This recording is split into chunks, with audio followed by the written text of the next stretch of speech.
GM, everyone. Welcome back to another DC crypto episode. It's good to be back. Sorry, I'm just, I'm always tweeting, so just sorting out my tweets. I bet There we go. All right. Anyways, market is absolutely horrific right now. We've absolutely just capitulated down to $100,000. The first time we've hit 100K since May this year, guys, which is, I don't know, like 6 figs. And guess who called for it? Guess who was gagging for it? Guess who wanted it? Guess who is a macro down only specialist? Oh, wow. Wow. But anyways, it's good to obviously be back, guys. We're live here every day. It's 6 p.m. We do know, we're changing. We're aware it is a 6 p.m. EST. So, guys, we're changing the graphics. Just be patient with us. But GM to everyone here in Australia at 9 a.m. in Australia, Brisbane time as well. All the time zones are changing at the moment, so it's really annoying. But hey, don't put that on my YouTube, Craig. Get that off the YouTube. Come on. Anyways, GM to you, Craig, and good evening to you, Eli. Great to have you back on the show, mate. How you going? Eli, you go, brother. You shoot. I'll just do my title. Yeah, I'm doing B. He's gonna say Bitcoin something. Bear hunter. I'm doing good. And when I say good, I mean absolutely terrible. But I'm putting on a happy face. Showing up. Yeah, I just got over having. I was really down bad sick. I'm still taking my antibiotics, which, unfortunately, but not a better time to focus on creating content than ever before, right? So I'm here and I'm ready to lock in. How you doing, Craig? Yeah, dude, I'm good. Thank you. Good morning, everyone. GG. Hello, Eli. Hello, Greeny. Yeah, I'm good, man. Woke up to go to the toilet and check the price of Bitcoin. It was 99. I was like, oh, man. Just before we stream, I was like, fuck, every time, man. But look, we're here.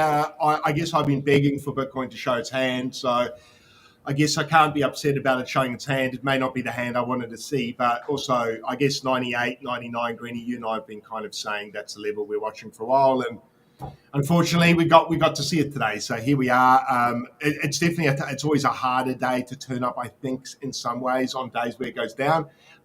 It's a little bit easier energy-wise when it's going up. But these are the days where it's important, I think, to turn up, speak to the people, and help guide people as much as we can. That's what we're here to do: entertain and educate, hopefully as well. So hopefully we can settle some nerves today, look at some opportunities, and probably hopefully have a good time as well. And put a smile on and kiss some babies and make people smile and all that stuff. So, I mean, there's a lot to chat about today. I mean, there's so much happening. Like, there is really a lot happening around the world and of crypto. So we will get stuck in. And yeah, I mean, it'll probably be all the main topics we usually talk about. Some just get he's back. He just wanted the right side. Okay, I see how. I mean, I thought you guys disconnected. No, I'm happy to be in the middle. That's fine by me. Okay. But yeah, guys, obviously, lots to talk about today. NFTs, crypto in general. Bitcoin, is the bull cycle over? The death cross. I did a video on YouTube yesterday about that and how important that is, and that hasn't flashed. It hasn't flashed yet, but inevitably it looks like it'll flash probably at the end of November, which is a concern because based on history, it does hit 100% of the time. That it does mean that the previous high before it is the bull cycle top. As well. So do be aware of those sorts of stats. We'll talk about that as we kind of have over the past couple of episodes. But obviously, before we dive in, let's talk about our channel partners. So massive shout out to OKX. Obviously, if you're keen to sign up down below, guys. But you get if you trade $1,000 of volume on the platform, you get $75 for free. But again, it is the safest platform. I've been using it now consistently for months. I'm earning protocols. I'm trading on there. I'm also holding some spot on there as well. They do have self-managed super funds on there as well, which is a big thing in Australia these days as well. So if you're keen to check it out, the link is in the description and you can sign up straight away. If you have more, if you're someone that has a little bit more cash in your pocket and you want to add that to OKX, send us a DM and we can sort you out with some extra perks as well. And then secondly, guys, we have obviously Yeet. Massive shout out to them. We've slowed down. We hit like 41K like literally on Monday, Greg, and we have only hit like a couple more $1,000 of volume. We were worried because we were going to have to give away all of our own cash on Friday this week, but it looks like we're not going to hit it. So that's fine by me. Hey, it's fine by me. But I mean, everyone's gone through a bit of a capitulation event. So I'm sure everyone's kind of holding their cards a little bit closer to their chest at the moment. But guys, massive 44K volume still this week, which is great. Again, we're giving away $1,000 every week. It is now a monthly tournament, as you can see on the top. So we will obviously do some special things towards the end of the month as well. But do, if you can sign up, it's in the description on YouTube. It's in the description also on Kick. It's in our tab on, or it's in our link tree on Twitter as well. If you're watching on Twitter, I have turned Twitter back on today, Craig. I have turned Twitter back on. I just saw, actually, I did see, I saw my big head on there, and I was thinking, look, like ideally everyone comes to Kick eventually, but it's we'll keep hitting Twitter for now. You capitulated on it. Oh, not really. I just think it's I don't know. It works well for people. It's fine. People can come to Kick as well. The people who engage on Kick, though, will be the ones that do obviously go into the giveaways that are random throughout the week. So I did say maybe today, if we have enough viewers over on Kick, then potentially could do a cash giveaway. GTG members are about to get a cash giveaway thanks to Yeet, and then obviously we'll do some others throughout the week as well. Craig, anything you want to add to any of that? No, man. No, that sounded beautiful, Greeny. Well done. I like your intro. No, that was fantastic. Nothing to add apart from, at least I don't have to let the moths fly out of my wallet when I open it, when I pry it open. So, yeah. Well, we've got 2 new followers already in the last half an hour, so that's great to see. Don't take my Googie and Cal Guerrara 7. Welcome to the channel. Thank you. Don't take my Googie. All right, well, let's start where we all want to start, the BTC dump. We hit 100 and 1,000, no, 90. We actually hit 98, I think. Hold on, let's have a look. Did we?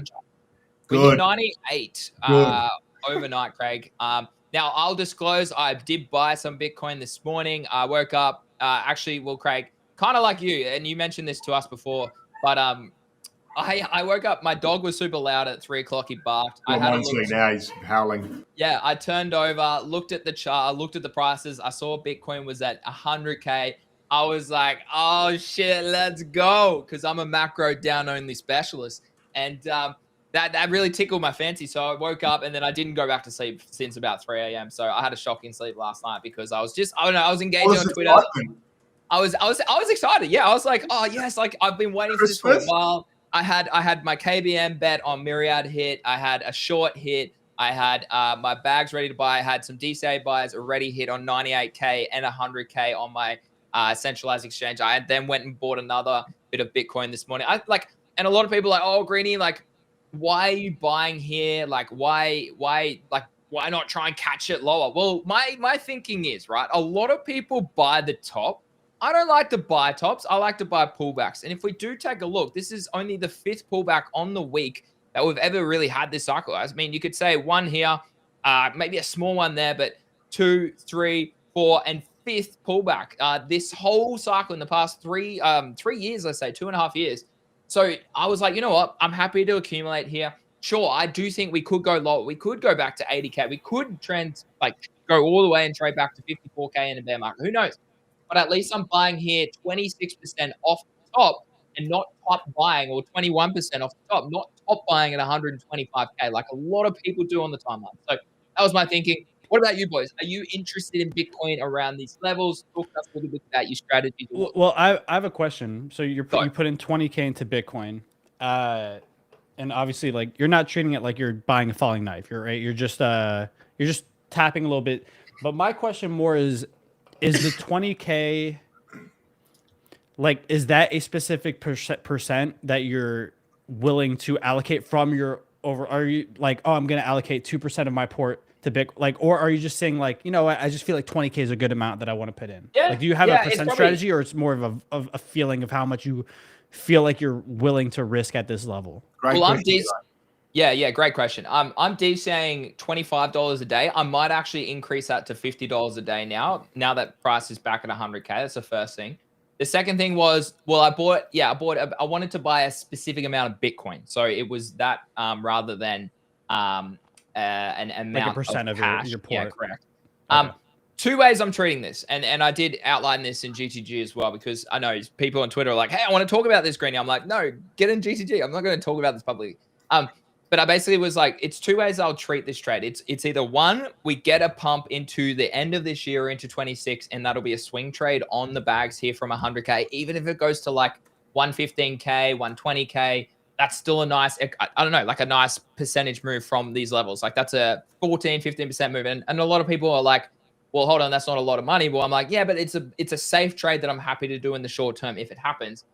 But if we don't get that swing trade because the top's in, then potentially what I'd be looking at is obviously just holding this for many years to come. And I'm happy with that. I'm like, got a quarter of a Bitcoin there. I'm happy with that now. I'll continue to DCA every day. I kind of like that as well. Yeah, I mean, I won shout out to Grace who won their prediction on Myriad Markets as well. So did I. So shout out to KBM for putting that market up. I mean, the reason I took that trade is because I saw Bitcoin going, it was more likely that Bitcoin was going to trade to 100K than it was to go back to over 120K. It was just a pure probability thing based on all the indicators. And you didn't need it to hit that number, right? You can close at any time. You can swing trade it. Yeah, exactly. Yeah, exactly. Yeah. And I have swing trade a couple, and we'll talk about Myriad because I think all three of us are definitely interested in it and have been partaking somewhat on there. And I think it's definitely, it's definitely a market I've been enjoying trading. But Craig, did you buy some Bitcoin this morning? Talk to us a little bit about that. I haven't yet, but I'm looking to. Yeah, I'm definitely looking to, especially at that 100K mark. I actually didn't have a buy set up on OKX, which is a bit annoying for the 99, but it's kind of, I don't really mind. Like, look, 99, 101. Yeah, does it really even matter? No. Okay, it's not really. But admittedly, I do kind of get a sick satisfaction out of getting the bottom. Getting under 100K. Yeah. Hey, well, look, you might be able to get under 90K. That'd be sick too, right? Hey, if I wait a few weeks, I could get 88. So hey, you might be back at 50K in about 2 months, Craig. We'll just wait and see. We'll wait and see. I'm not going to buy Bitcoin here. I'm not going to lie. But if Bitcoin somehow does end up going to like 60K, I feel like I have to take a loan out or do everything I can. Right? Like at this point, you sound like Michael Saylor, mate. I mean, maybe. But at this point, it's kind of like I already have so much market exposure that it does. Like if we bounce back, I'm just up on all my things most likely, where it doesn't really make sense to add more risk at this level at least. But yeah, man, dude, The KBM thing I thought was interesting because how much money did they put up, like personally? I don't know, 100 or 200, I think, something like that. Yeah, in the Myriad market, how much liquidity did that have? I don't know. It's close, so I can't check. Was it like massive? Oh, okay. I can't check. I would assume maybe 50K. I mean, a lot of people jumped on late. Like a lot of people put in like $1,000 late to, or like I think someone put in like 50 grand to just win 10 grand or 9 grand right at the end before free money. That's free money. Oh, it was. Yeah. BTC was dumping. They're like, oh yeah, shit, I'll add this to the market, get 9 grand for free. Bang. Yeah. That. So, is that like, have you just started? You just started playing in Myriad, or you've been doing it for a while? I've been doing Myriad for months. What about you, Craig? Yeah, since I got on Abstract. Okay. Yeah, I missed the preseason. Well, we both probably missed preseason, but we both hit season 1, and we're obviously in season 2 now. Well, nice. I've noticed heaps of people must be playing it now because I was like rank 1,900 and now I've just got smoked. I'm like 5,000 now. I'm like, fuck. It's grown significantly. I'm curious because now they've opened it up to Binance. Yeah. And their whole they're like, oh, you know what? Like Asia obviously like has a big crypto market, but they don't have a large prediction market. So I'm curious on how those numbers actually have been. Have they seen like an increase of Asian users or or not really? But I'm about to start my Myriad arc. I think I'm going to like deposit $1,000 and then just see where I can get from there. I don't know. Just have like a challenge to myself because prediction markets, the market doesn't actually matter, right? Like it's not like, okay, well, everything's down only. Prediction markets are cooked now. Like it doesn't really impact that. So then I'll have something to play in the middle and maybe make content out of it. Yeah, well, you can also farm the Zeet as well leaderboard. So I'm 8th on there, and I think you get 1 billion points, which will be, distributed. I don't know between the top 100 or top. Well, 500. on top of that, the thing they have with Zeet, you have to, if you participate actually on Myriad, you get like a bonus as well. Oh, which I think hopefully mine is. Yeah, which I think is like I think Zeet doing that is a great thing because it's I'm not gonna say it separates, but it's a nice bonus. It helps people who actually partake in it and don't just talk about it to talk about it. So hold on, how come there's only one dude on here that has the 1.5x bonus right now? Tim, is he? That's for Myriad. Yeah, it's for Myriad. I don't remember ever seeing the multiplier. That might be a visual bug because if you look to the right, it looks like you'll see the bonus numbers. Like they have a bonus section right in between Zeets and noise. Yeah. 15. Oh, I've got 15 bonus. Okay. Yeah. Cool. Okay, cool. Okay, so that shows you maybe who's actually trading on there. So Walls Yeah, is on there. I believe so. Okay, yeah. Chez's is on there. Yeah, okay, cool. All right, that's nice. I mean, yeah, that's cool to see that people are actually using it or not. So there you go. There's the validity of it, I suppose, as well. So that's cool. I mean, massive fan of Zeet, to be honest, and I do want to talk about that later in today's episode. What about the death cross? Does this concern you, Craig, specifically as a BTC maxi? For those maybe watching in the crowd, what this actually depicts is the monthly MACD, and anytime these moving averages cross over, where the orange crosses over the blue, historically all the way back to 2013 as well. It does happen way back in the 2014 market as well. But anytime that does cross, the previous high before was the all-time high. So as you can see, we hasn't quite crossed yet, and unless we like get a really bullish like pump back towards like 120k, it's probably going to cross at the end of November. It doesn't necessarily mean that we can't trade back towards 120, but it does 100% have a hit rate of only 4 iterations, obviously, that the previous high, so 126, was the all-time high of that cycle. Does it concern me? Yes. I didn't know enough about it for it to concern me, but now it does, now that you've explained it. So you've given me something else to be worried about, Greeny. So thank you for that. Man, I don't know. Sometimes I feel, I mean, I was going to say, sometimes I hear about these death crosses all the time. And I feel, are there other death crosses that I hear about that don't come to fruition? Well, in theory, there's weekly, like the lower you go down, the more crosses there's going to be, right? That's why this is a high time frame, literally only has one cross per cycle. It usually indicates, as you can see down here, indicates when the bottom is close as well. So you could have got Bitcoin at about 25k when it crossed over here. You could have bought it way back here at Bitcoin at about 10k the cycle before. So in theory, it does have a nice record of showing the macro trend. Yes.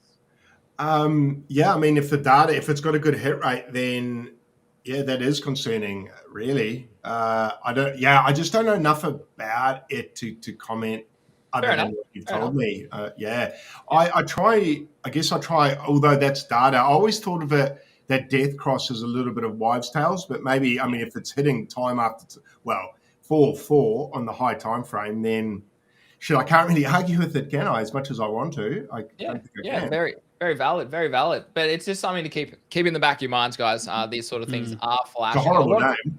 Well, yeah, exactly. I mean, YouTube also didn't like it, so I had to change a few things. So I didn't think it did well in the algo, unfortunately. But anyway, the other few things, like there's not a lot of top signals really flashing at this moment in time, but there are certain things of just exhaustion of just the amount of time we've spent so high at sort of RSI, at stochastic, all these sorts of things. So it's an interesting time in the market. Now, Ethereum actually took out its weekly FVG overnight as well, way down at $3,000. For me, this is very bearish. One, you've got a multi-year swing failure pattern. You then couldn't hold the previous range here of the highs that we've kind of rejected from. Like that would have been really bullish. We tried and tried and tried. Old mate, what's his name? Who was buying a shit ton of Ethereum? Tom Lee. Yeah, Tom Lee. He tried and tried and tried, but yeah, sure enough, he doesn't have all the money in the world to keep buying, right? So naturally, FVG here on the weekly has been hit. Love to see it. TA working out yet again. But the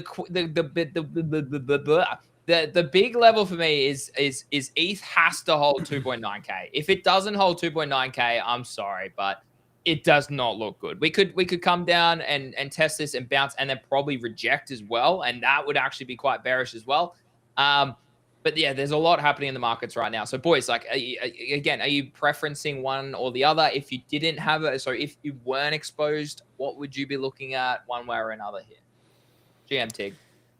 Yeah, I mean, I'm so heavily exposed to Ethereum at this point.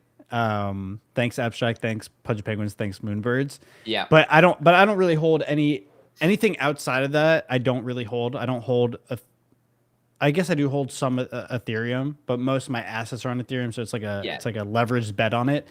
I don't know. I'm actually curious about the whole Tom Lee thing because I wonder how much money he has to keep deploying into Ethereum.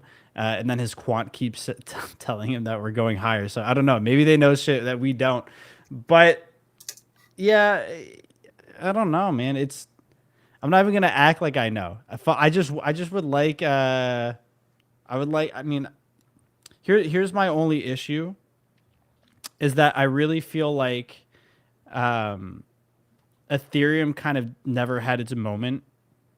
I feel like out of we were starting to get hot, we were starting to cook, but the problem is like NFTs never had their actual cycle. Utility on ETH mainnet never happened. So I'm assuming the only thing that really on ETH mainnet we can look forward to is like a strategy thing, like MicroStrategy with Tom Lee, or possibly like stables with banks. But it seems like stables, like banks and institutions, are starting to either create their own chains or work with L2s to create their own stuff. So I don't really know what Ethereum mainnet has going for itself.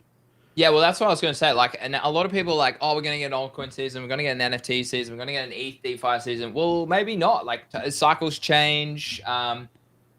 Not even like all capital in terms of investors and traders, they mature in themselves. They start to see through the BS hype, the BS speculation. They only start to dabble in things that they know. All these sorts of things are really coming out this cycle compared to what we saw in the past. I mean, this trend here is still holding for me. Like, I don't mind this chart. Like, it actually doesn't look too bad. So it's the main reason I haven't sold my Pudgy Penguin is because, one, I believe there should be catalysts still ahead, and I don't mind that as an Ethereum hedge. Two, it's this chart here. I do think that this is holding decently. If it starts to lose the 786, yeah, maybe not. But three, obviously, yeah, believe in what Luca has achieved in the past and his ability to probably execute again in the future is probably the thesis that I'm having. And I'm only slightly underwater now. Like, I mean, we'll talk about NFTs, don't get me wrong. The value is 18.1 and my entry was 21K. So I'm like what's that? 3K out of 21, seven out of 100. I can't do math. Like, I'm down 12%, something like that, right? So nothing to be worried about at this stage. And I do think we'll talk about NFTs, but I do think I would like to. I am a buyer of NFTs at certain prices, and Eli and I were kind of talking about that at the start before we went live. So we'll talk about that shortly. But let's stick to majors for now. Mitch on my chat said, doesn't make sense to be bearish with QT ending, rates coming down, more liquidity than ever, and potential 5-year cycle theory. But then again, he said never underestimate how wrong you can be. Yeah, well, can I just reiterate the point of Raul Paul saying that this is one of the most bullish charts in the fucking world for crypto? Shut up, man. Shut up. No, okay, liquidity is a different conversation. I agree with that. Quantitative easing, yes. Rates coming down, yes, but that takes so long to translate into actual prices going up. But be realistic and look at TA and look at actually chart structures and what prices doing. I mean, like, look at this, for example, right? Look how long we have spent up in RSI history. We have been up here since December 2023. Look at the previous cycles. We were up here for barely a year. We're up here for a year. We were up here for a couple of months. This is a concern, right? Like, these are the things that, like, price gives you everything you need to know. Don't get me wrong. I do think there's bullish catalysts. That's why I bought Bitcoin. That's why I still would like to buy some maybe NFTs and stuff as well. But I don't know. I just have some. People out there. A lot of people on Twitter grow because they only post up-only content, and it's so sad. It is. So sad. You think so? I mean, 100%. Maybe people grow. Yeah, but people grow with that, but people get more engagement with bear 100%. posting and baiting, and to an extent. But then if it's like, if people, I mean, you should see my numbers. Sure, it could be bots. Who knows? But like, just in the past week, my growth has absolutely stagnated because I was real and I was not bear. I wasn't a bear, but I was just real about being aware of downside risk, and my followers are just gone. Really, and it's crazy. Engagement, but it's just crazy. Well, you gotta go on and flex, and you gotta be like keyboard monkey and just flex that you were right, or well, yeah, but people don't like that either. They hate that, and then they click on follow as well. It's crazy. Yeah, but unless you say follow and I'll give you the next play every single time, right? Like, then people follow. Follow me for the next big call. Right. Like, what's his name? What's that Asian dude who keeps like getting every play right somehow? Kuka? No, Asian. Jintao, bring back Jintao. No. He called like Zcash at the bottom and said short everything. Chen. No, I did. No, Chen was the guy that got liquidated on Binance. No, I saw a few. Yeah, I can tell you his name right now. It is Brandon Hong. Brandon Hong. But he's always like he's always Hong. But he's always right. He's like, and people are following him even when he's saying, "Oh, I told you to short this." So people are like, "Okay, well, I need to follow his shit from now on." So I think it could go either way, just how you spin it to people. But What's I his mean, profile? I can't. His How profile do you spell is Brandon? Brandon Brandon. His Twitter is Yeah, wait, see, I actually, spelled Brandon a different way. Let's go, yeah. Brandon. It's Bran Dan. Yeah, him. I mean, Elio Trades comes out and puts this stupid. Oh, Elio altcoin- loves him though. Like, Yeah, but like Elio's out here posting. I mean, like again though, like look at this. Hold on. I mean, yeah, but when it's you have a probably right. business, bro, well, first of all, Elio, I do like, agree. remember, I do agree. I do agree. like 3 years ago, I think, when Mog and all that was getting, he turned into like a mega bull because I think he understood that too. Like, you're gonna. No, I disagree with takes like this. Yeah. Well, love I mean, that. I think it could go in that range. I don't know if it's gonna go to that blue line. No way. I think it go to that range, like inside that green area. It could definitely go in that green area to some degree. I don't know where it's gonna.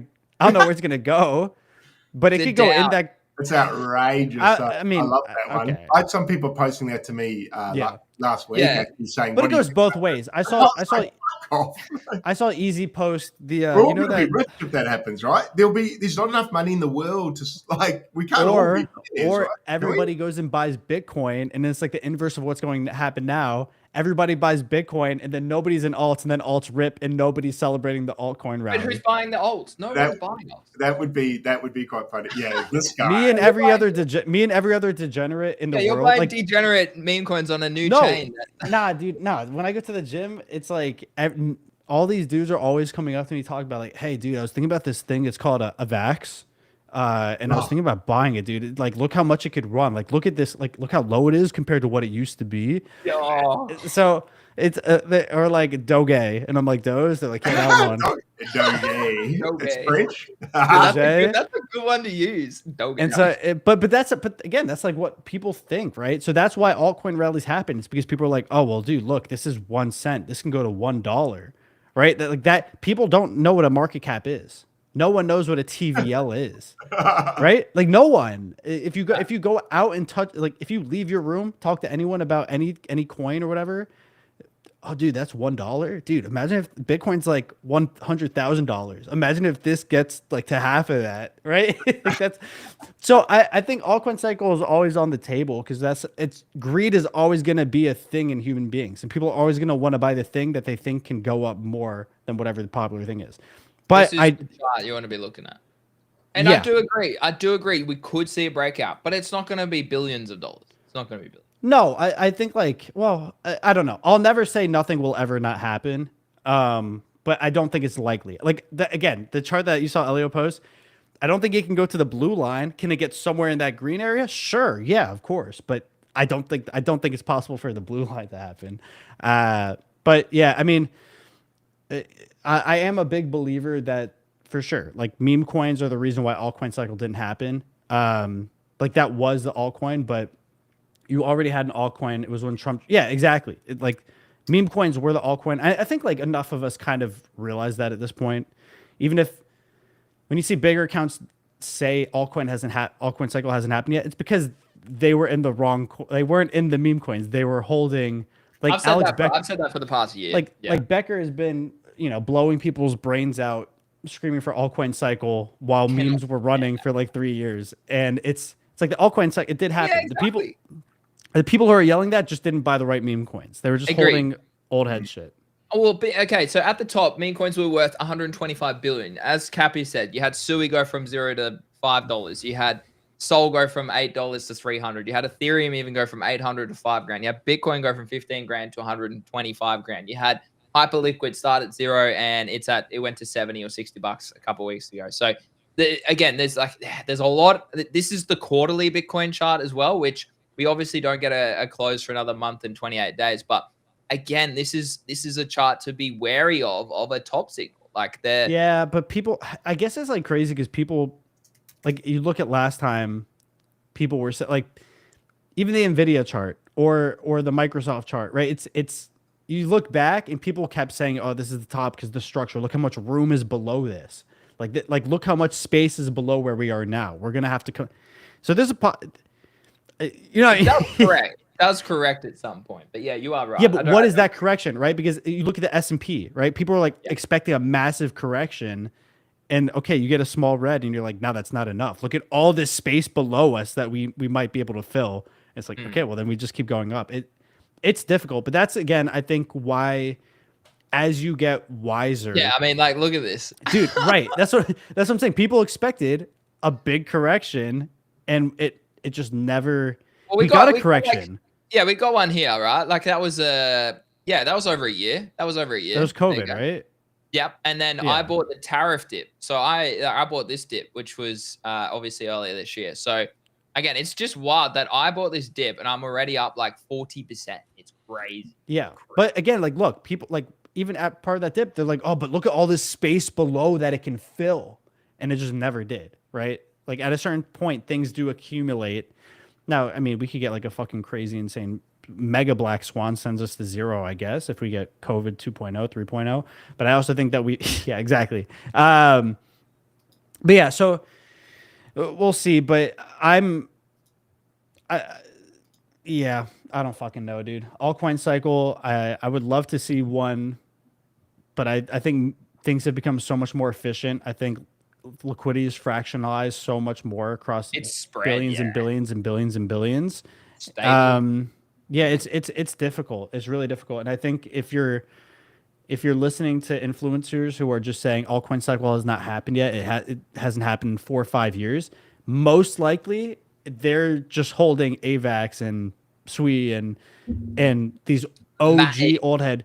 Yeah, and remember I came on stream like months ago, and I was like, I don't think Pepe ever runs again, like because it's an older meme. It's kind of been phased out. It's not relevant. Even the meme itself is not like that relevant anymore, and it just couldn't break out. It just didn't. Even when we had another little rally, it just couldn't.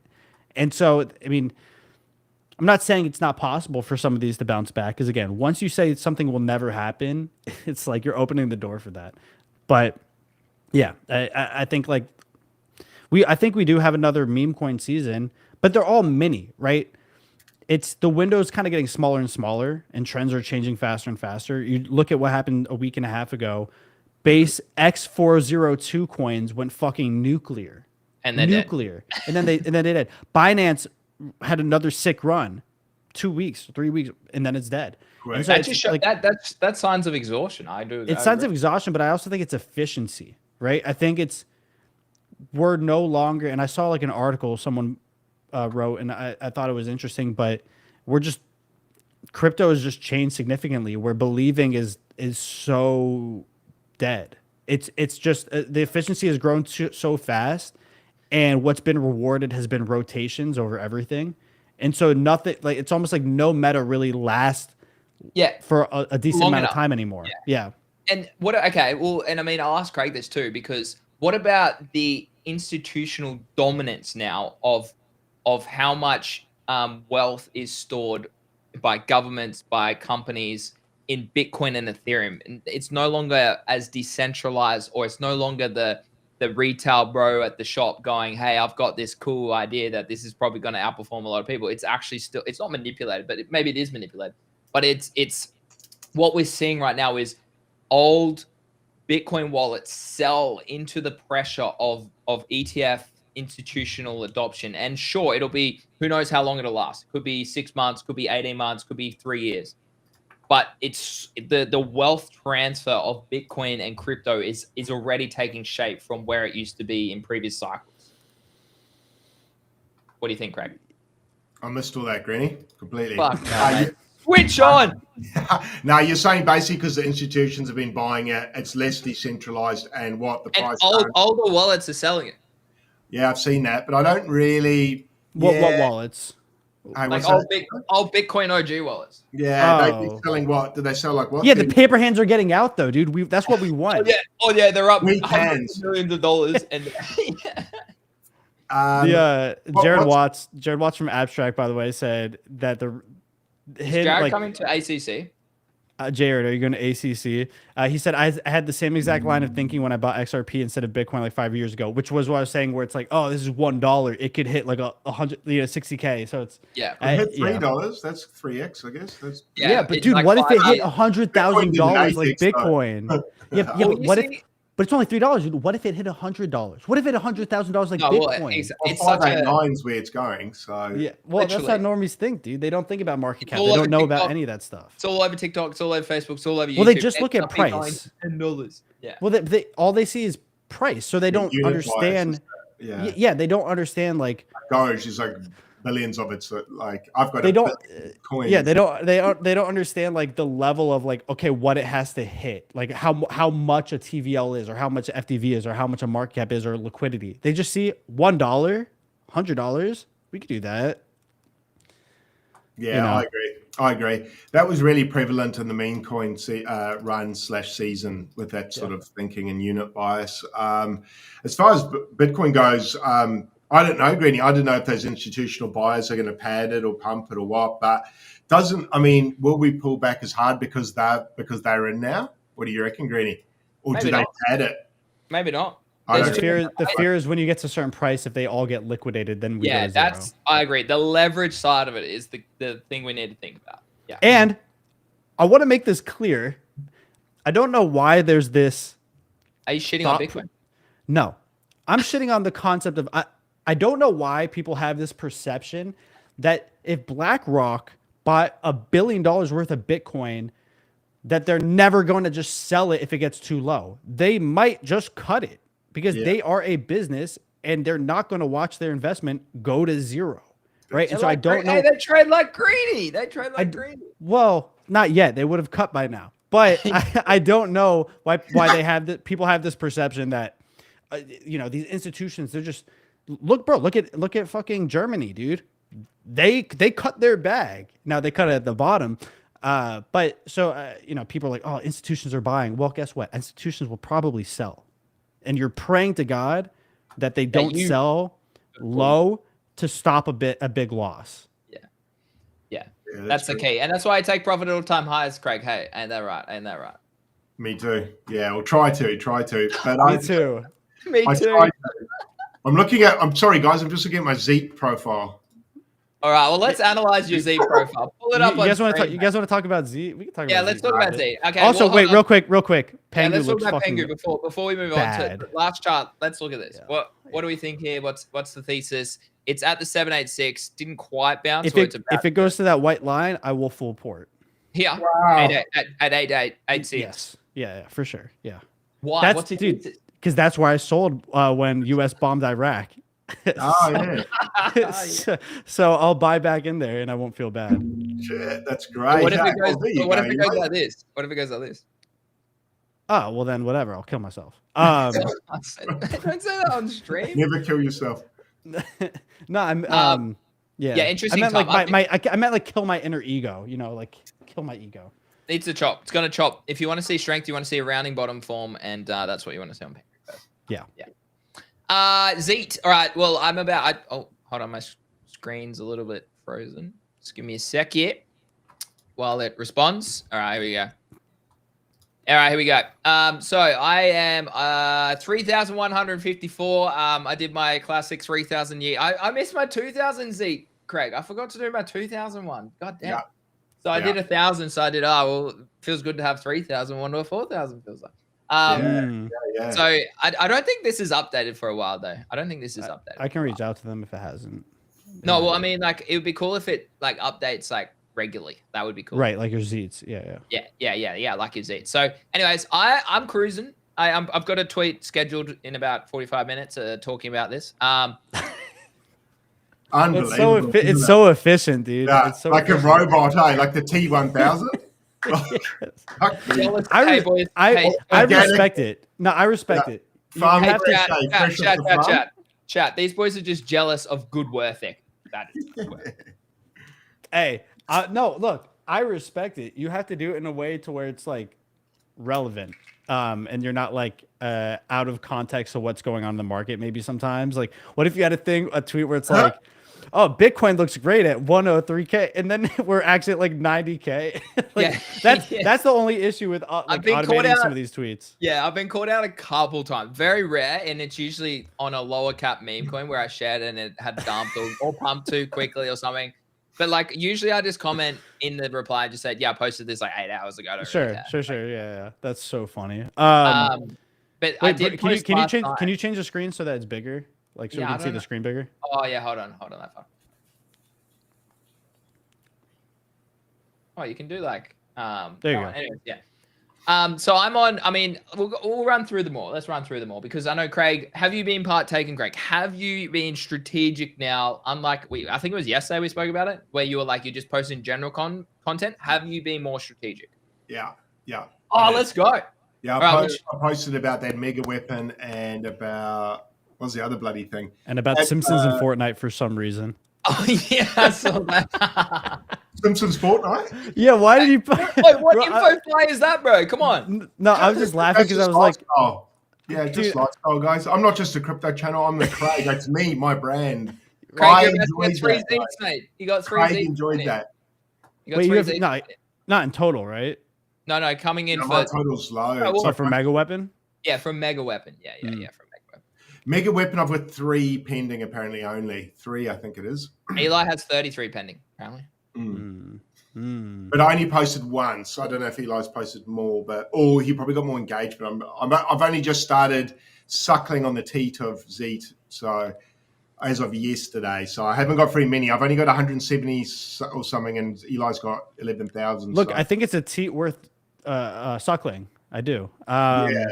You know, what am I on the overall Zeet leaderboard? Well, I don't look too bad right there. Is this weekly? I assume this is weekly. Zeet info, because like you have more than this and I have more than this. So I assume this is weekly. This is specific to the Zeet InfoFi tournament. That's not like our overall amount of Zeets. Oh, it's talking about Zeet itself as a platform. Yeah. Oh, I believe so. I believe so. Okay, that makes sense. Okay, so I'm 61st on that one. I don't think there's a total leaderboard. Craig, you're 17,116. Tig said the bear market's going to be unbearable with InfoFi. I think so. I was going to make a big post about this, but I don't really care. I think InfoFi is like actually, me and you might have spoke about it, but I think InfoFi is extremely misunderstood, and I think eventually it's going to get to a point where it matures and it does have a really good way of weeding out slop.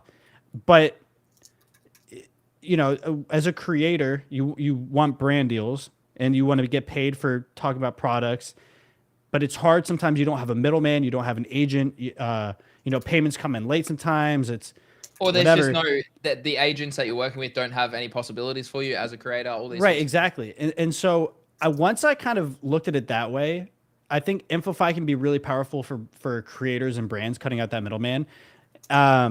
I think it's really going to be very successful if they find a true way of servicing creators on mainstream platforms like Instagram and TikTok and YouTube, right? Yeah. Because then, dude, imagine if like Gymshark or a supplement company, right, said, I want to target the supplement fitness influencers who talk about the product, and we're going to put like $100,000 bounty.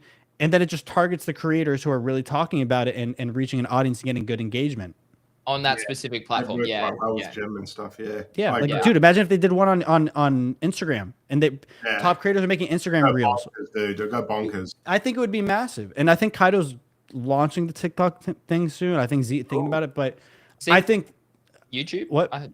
Someone said Zeet YouTube. I read somewhere at some. Yeah, I think they're planning on it. Their goal is to make it happen. But right now, again, it's with the prevalence of AI and also like Twitter's a little different, right? Guys have to understand this. X is a text-focused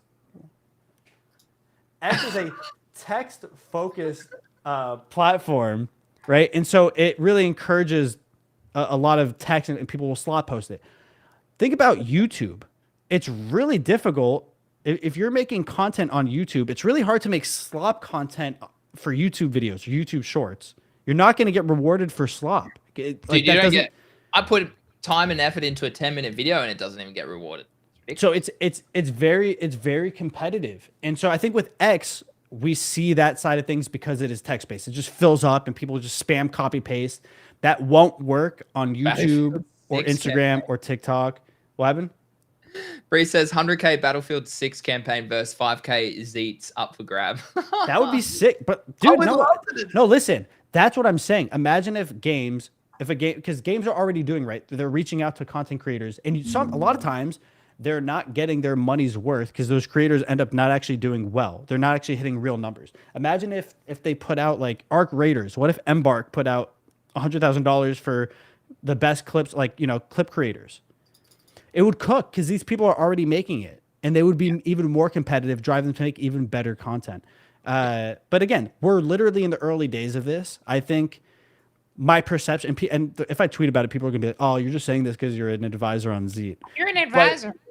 But I genuinely think like once they figure out how to really make it more effective and how to filter out AI and all that, slop just won't even do well. I'm telling you right now, it's only happening on X because X is a text-based platform. Yeah, of course. Once they're able to make these algos truly reward video content, things are going to change completely. I promise you. Yeah, that's when I'm going to come into my own, man, when video content goes. Yeah. Eli, you're big on it too, like the car stuff and, just the chats and stuff like that. If the algo can start picking that up, man, I'll have a fucking field day. I would love it. Clemente would fucking smash at it. That way. Yeah. Huh?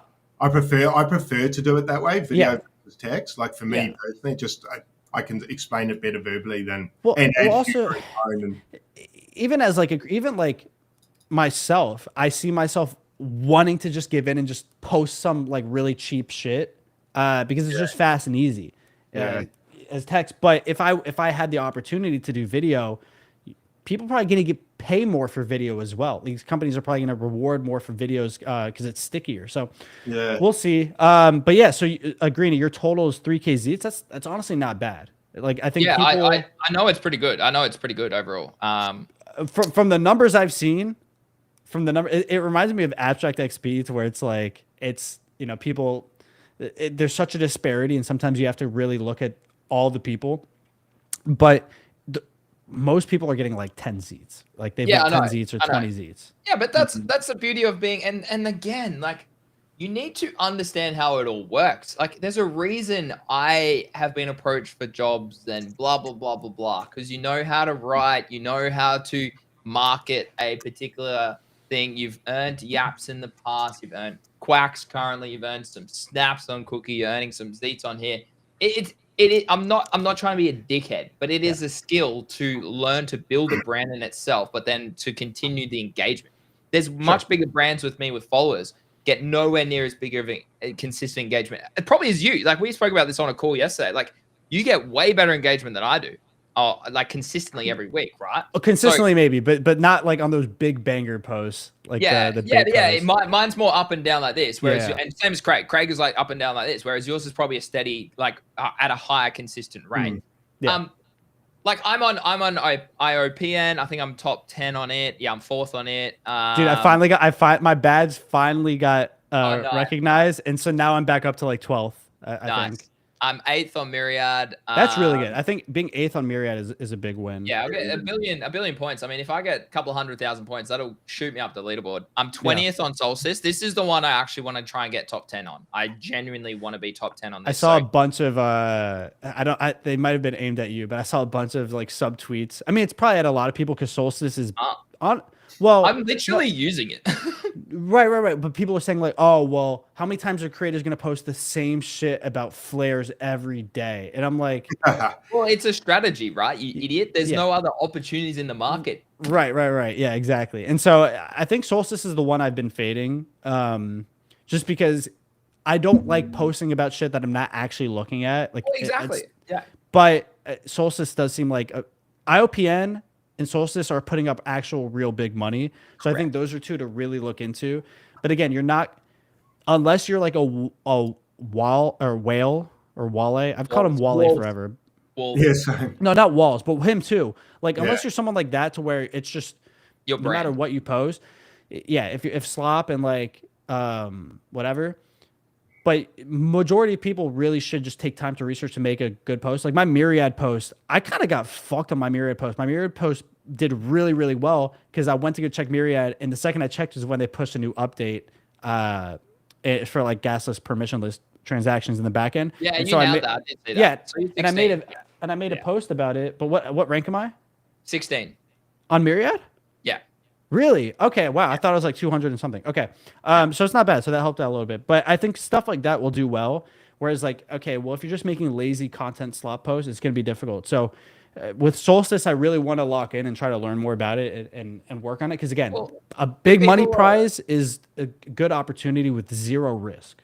Well, exactly. And let's talk about Solstice. Everyone's like, oh, Greeny, you're talking about flares every day. Well, even if it is targeted at me or not. Well, yeah, because I'm actually looking at the strategy. I'm up 11% in the last 24 hours compared to where I was because of the liquidity that I'm providing. I'm talking about what I'm doing every day so that you stay up to date with what the current trends and the possibilities are here. They just increased it to 8%. I mean, sure, it's going to be the same creators saying the same thing, but you're an idiot if you're fading such easy money opportunities like this. And you're not spending time in a market, learning skills, growing a brand. Like we spoke about this in the middle of last year, Craig, as well. Yeah. Like if you're not like, there's more to crypto than just trying to trade. There's more than crypto than meme coins. There's more than crypto than DeFi protocols. Like this is a big misconnection here in crypto. It's like people don't look like, rather than being bearish or like, what am I trying to say? Like a lot of people faded Solana, right? Because they were an Ethereum bull. A lot of people faded ordinals because they didn't want to trade on Bitcoin. They wanted to trade. Dude, you could be InfoFi specific. A lot of people faded Yaps. A lot of people faded. A lot of people faded campaigns on InfoFi that people made thousands of dollars risk free. I've already made tens of thousands of dollars from InfoFi airdrops, and so is Craig. I think Craig, you've walked away with about 10 grand probably as well, mate, haven't you? 2-3 figs. Yeah, 2-3.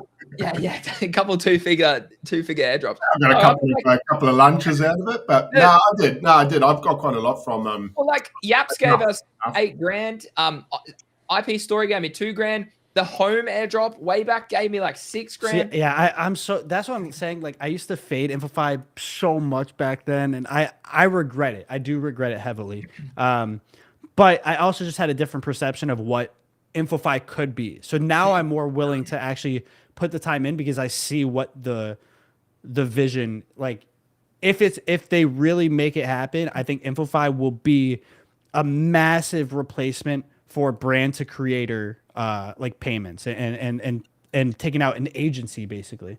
Bro does constantly suck his own dick. Me? No, I think he's referring to me, Death. Let's 1v1, bro. Come on. Oh shit. There we go.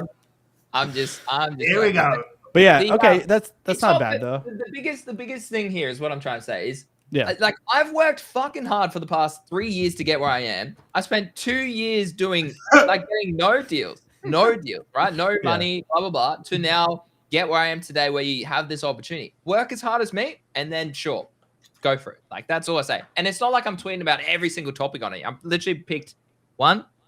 I mean, CT's in itself a topic, but 2, 3. I'm tweeting. I'm tweeting about a bunch of them. I don't give a fuck. 6. I'm talking about 6. That's it.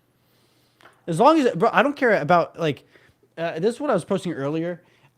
I think the issue is when creators don't know how to balance their content, right? And so, for me, like I made a good video today. I put out like a funny thing or whatever pictures, and then I'll put in like an InfoFi either education or entertainment post like in between them. The problem is you don't want to be like a walls. Maybe you do, right? Because that's the direction you want to go. Yeah, because he's killing it. If you're number one, if you're top, it's difficult. It's really difficult, and most people end up just becoming a billboard, and that's all it is nonstop. Yeah, and they're not able to be a walls, and then they fail and they kill their own brand.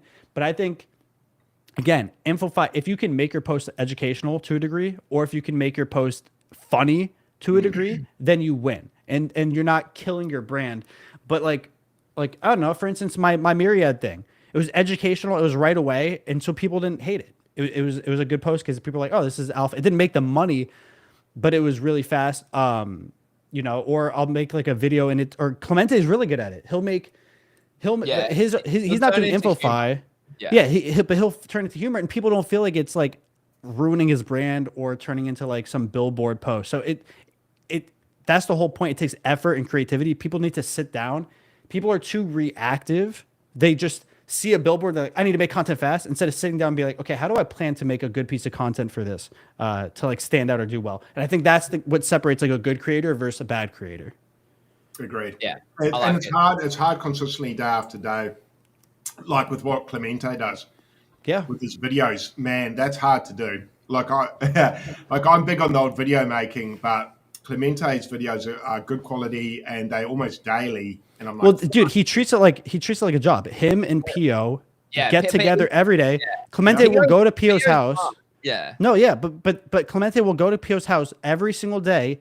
Early in the day, they'll sit down and they'll just ideate. They'll just think of ideas together and write stuff down, and then they'll shoot videos. So like they'll treat it like a real job, whereas they're sitting down and they're being proactive, not reactive, right? They're spending time actually planning and designing instead of just.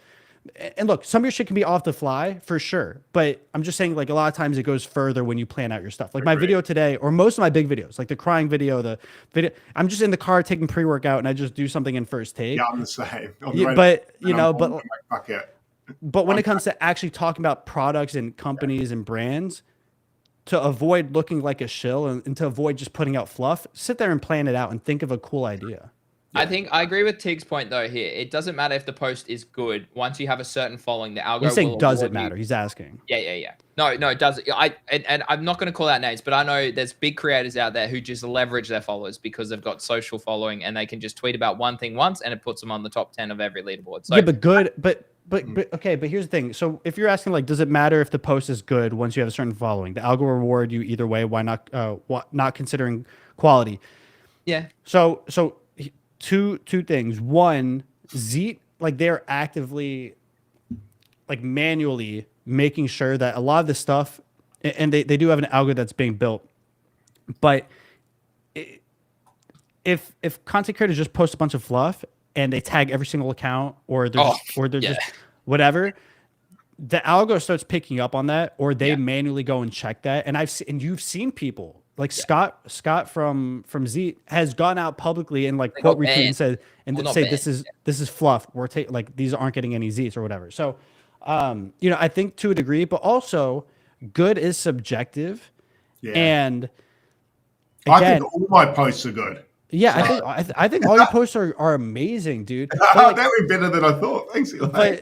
But the thing is, like, you might view it as like whatever, but people who are, you have to understand, not everyone is tapped in, right? Mm-hmm. So some people follow certain creators because they don't do deep dives and they just do general fluff puff pieces because that's what they're there for. I know YouTubers who do a general broad thing of like what's going on in video games this week, but they don't actually dive deep. Then I have other YouTubers who dive very deep into certain video games and break it down. So that's the only issue. I think like some creators abuse it for sure. Absolutely.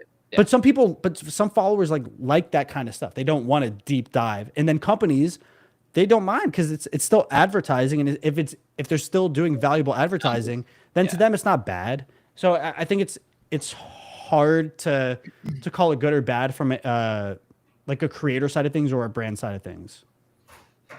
Agreed. All right, we're gonna read through this liquidity update from Big R. But I want to talk. Obviously, we saw $730 billion wiped out from the US stock market today as well. So not only is crypto dumping, but the stocks are dumping. Now, I did actually take profit on a few of my tariff buys on my ETFs in the past week.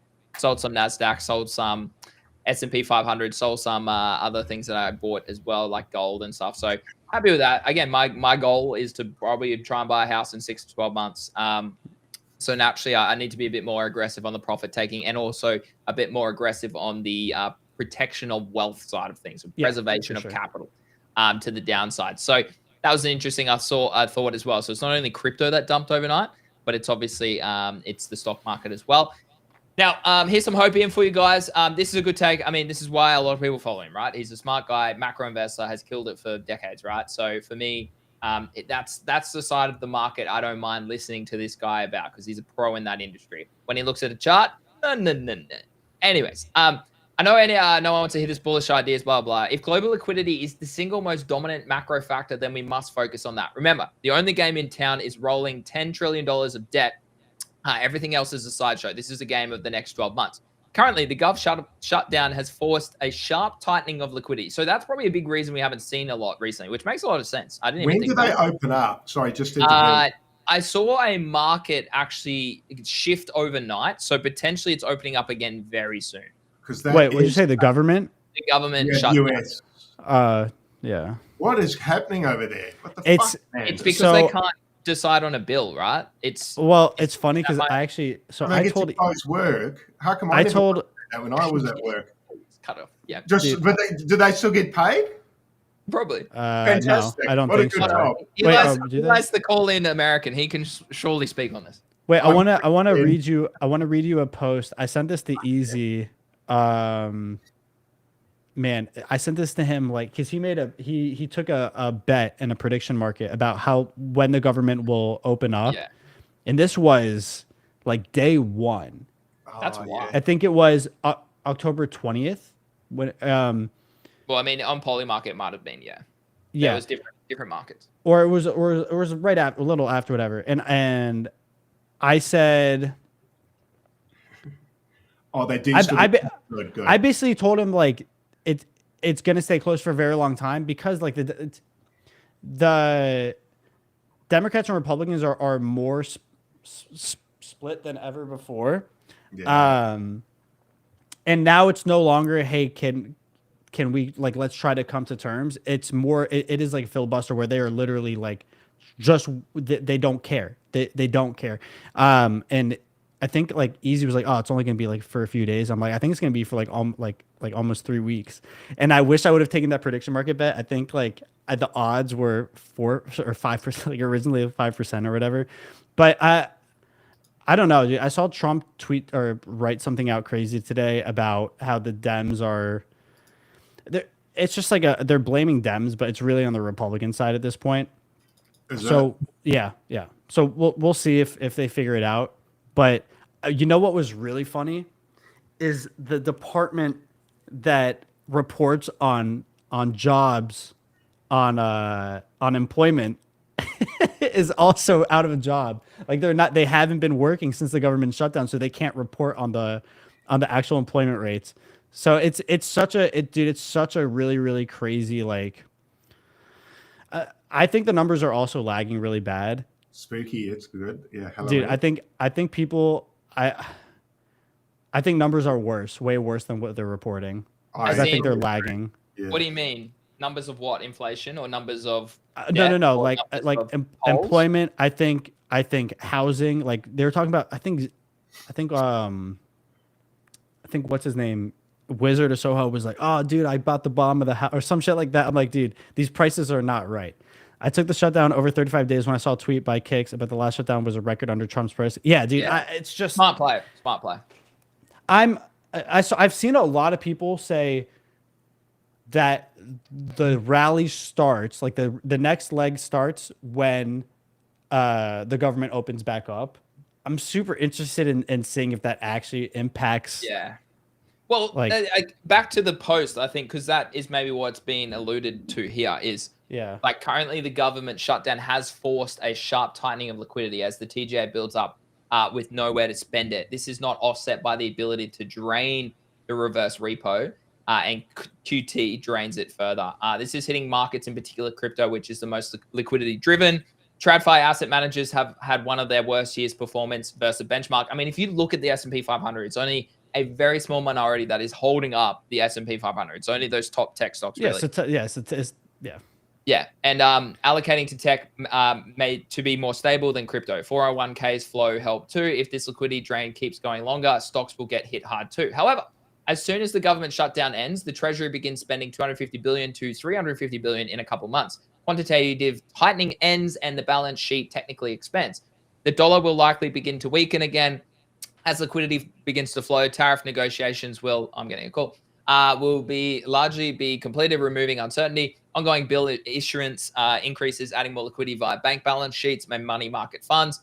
Ongoing rate cuts, we will have economic weakness from the shutdown that will add to evidence that rates need to come lower. but no, there is no recession. SLR, I don't know what SLR is, but changes free up more of the bank's balance sheet, allowing for credit expansion. The Clarity Act will get passed. Again, this is American based. I don't know.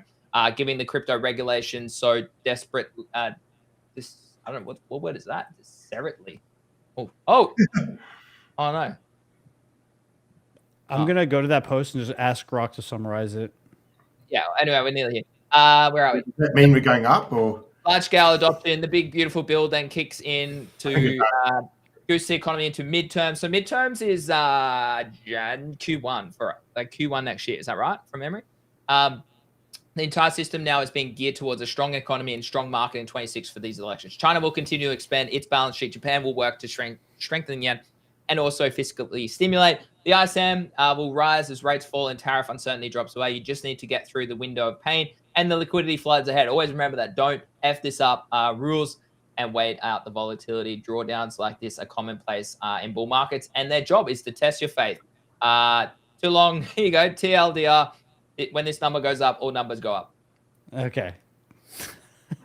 I think great take. That's why he's the GOAT of macro liquidity and it has dominated many cycles of markets and whatnot. But I mean, that gives us hope in, boys. I might just go empty a whole balance account. I might just go to the bank. I'm ready to run through a wall. Yeah. Craig's about to do another shoey because he knows he's going to do one at 150K in the months to come. I hope so, man. I fucking hope I get to do one. That'll be fantastic. I like what he's saying there, though. I think he's got a few good points. I don't know what he said, but like I'll take any amount of hopium I can get at the moment. Yeah. No, I'm into it. I'm buying some Bitcoin, so. Yeah, I bought Bitcoin. I'm happy with that. I think Hyperliquid's certainly the other one that I really like. There's not many charts that are as strong as this, where it's actually holding up a range. Where previously price hadn't really, like a lot of other altcoins do not look like this. So it's the one that really tickles my fancy. How's Pump doing? I haven't looked at the charts. Yeah, it rejected from the breakout, and I was looking at a trade at this actually yesterday. So we potentially have maybe bullish divergence forming. Maybe that's what my indicator there was showing. I think the only thing that makes me from buying back in at the moment is the airdrop. Yeah. Right, because we don't know. We assume the airdrop's going to be in Pump. So and there's a big rumors about it being that it's going to be in Solana. Yeah. If it was in Solana, then we're back on, right? Yeah. I think that would be fucking massive. If it's in Pump, then I'm scared to buy here, right? Yeah. I think because if we're in a bad market still, and people get airdrop Pump, then they're all going to just clip it to play safe. So I actually want to re-enter Pump around here. But that fear of the airdrop is just in my head. What's the time horizon on it, though? I have no idea. I think maybe Thakani is in my chat. He probably knows better than me. He's really locked in on that. Okay. Thakani, let us know. Greeny, a few shows back, said, no way he's buying hype. Believe it was tossed. What? Did you say that you're never buying hype? Or you wouldn't buy it? I shorted hype. I dominated I longed the hype. I longed hype, dominated this trade breakout, shorted hype, and now I just bought spot again. Where are you doing your leverage trading on hype? Bybit. Bybit? Okay. Yeah. Bybit or Blowfin. Blowfin's non-KYC because a few Americans obviously can't use a lot of exchanges, so Blowfin works. So if you need a link, let me know. You saw Crypto Jamie turn 500K into 4 mil? In like the last with the week, short. Yeah, he had a sui short open for $1 million profit. Dude, he's a crazy just. But how many times has he not tweeted out about losing is also the query. Yeah, for sure. Because he got called out by someone else. Called him out. Someone who I follow called him out. XO. Oh really? Someone called him out. Mm-hmm. And I was like, oh yeah. So yeah, abstract, huh? yeah. Hey, let's pivot. No. NFTs first, then we'll go to abstract. Okay. We've got a meeting at 12, so I'm meeting in an hour and a half. So I mean, I'm happy to go for another 45 minutes, but that's probably about it. I could probably do 20 minutes. Easy. Yeah, I could probably do 30 minutes. Right? Somewhere in the middle. Let's meet in the middle. Yeah. So we've previously discussed this on stream as well, but Pudgies are now back. They went down to 17-ish overnight, maybe a little bit lower actually. I think Pudgies at 10K is probably a buy if we do see it, and I'd be pretty intrigued to buy one there. Eli and I were talking about punks. No, there's no way punks are at 109. There's no way. I am serious. I am very deadly serious about if these go like towards 75K, I want to, and I think it'll be a very good trade, even in the short term potentially. I do think so. So that's definitely interesting. But Moonbird's here at about 5,500. Probably not a bad area, I reckon. If like TGE again with no rumors on time, no speculations around when. I think the speculation is December, like or November or December. From what I've seen in group chats, I haven't spoken to Spencer, and I'm not like fully tapped in every chat. But I think people are speculating that it's going to be before the end of the year. Probably worth a little dabble then. Craig, you still own yours? Yep. Yeah, I'm deep. I'm weighing up another bird or a pudgy, a big pudgy, another. That's big a big pudgy. difference. So you could get 3 birds for 1 pudgy. Can you? Yeah, it's 1.7 times 3. Well, I'm not a math guy. I'm a vibe guy. Well, 2.1 times 3 is 5.1. So yes. Wow. Quick math. 2 plus 2 is 4 equals. Yeah, that one is actually tough. I think that one's tough because you have stuff on the horizon for moonbirds. Yeah. Pudgy penguins, obviously, like I think I do think they are like the #1 NFT. Like as far as like brand power and networking power to a degree, I think apes obviously aren't that anymore. And Pudgy hasn't done anything wrong, right? They haven't had a big fuck up. They're just getting cooked. Punk, it's on the floor. Your punk is? That's yours? Yeah, here. Oh, yeah, shit, this is your sign. Yeah, this is your sign to buy it, dude. We spoke about this yesterday. In US dollars? 111. That's Australian dollars too weak against free. That's free practically. That's your sign to buy it, dude. Yeah. I don't reckon your wife won't mind at all, Greeny. Right. Wait. Oh no, someone offered 34. It's literally, oh my god, he's capitulated. No, he'd still be in profit, surely. 111. Oh shit. You don't need that house deposit. You can get one later. Right. Yeah. There's always going to be houses, but there's never going to be enough punks for everyone. I think a punk purchase is a bad idea. Imagine fading a $214,000 offer after you bought it for $83,000. Yeah, yikes. That's like nearly a 3x. Oh, dude, people, come on. Yeah, fuck. Yeah. And then it's just capitulated. He had it listed yesterday way above floor. Now it's at floor. This will sell. This one will sell for sure. Yeah. It's not I can't even make comments on it, honestly, because I turned down selling every single thing. And Craig, not Craig. Eli, you could have bought 5 punks if you sold your abstract meme coins. Okay, let's stop. You could have had a home, Eli. You could have had a home. I wouldn't have bought a CryptoPunk to me is like a luxury item. It's not something I would try to trade, right? Craig, what's your buy entry? We spoke about this before. I think for me, it's more a case of I need more money in crypto. Rather than the price of these. In saying that, if they tap 50, then I think proportionally to my holdings in crypto, then I can, because what Eli said is correct. It's a luxury item. It's like having for a girl, I guess, a Birkin bag or whatever, kind of. It's like that statement piece that I don't know if I want to, like, will that become my whole personality if I get that punk and then I fucking can never sell it? Well, that's... Like with my pudgy, that just happened. Right, yeah, exactly. It's going to happen again on a bigger scale. I was just telling Greeny, like, you might make money on it, but I'd rather take 110K and put it into something else instead of putting into a punk. Because again, I don't think Bitcoin and sell sats incrementally. I think a punk is a trade. Like I wouldn't trade it like that. If I had a fuck ton of money to where I can just buy this asset and it's like, okay, if it appreciates in value over time, like that's fire, maybe that. But like, we're not multi-millionaires. We're not like 100 millionaires. So it's, I don't know what you're pointing at. Bro, you haven't seen my bank account? No. Multi-millionaire. No. He's retired. He's retired. But even if I had like 10 million, then yeah, I'll buy it. It's like an art piece. I'll let it appreciate. I don't think I deserve one yet. That's no. Eli, your internet is just absolutely crashing out right now. Dial up, hey. Get off the phone. Bro stuck in 2005.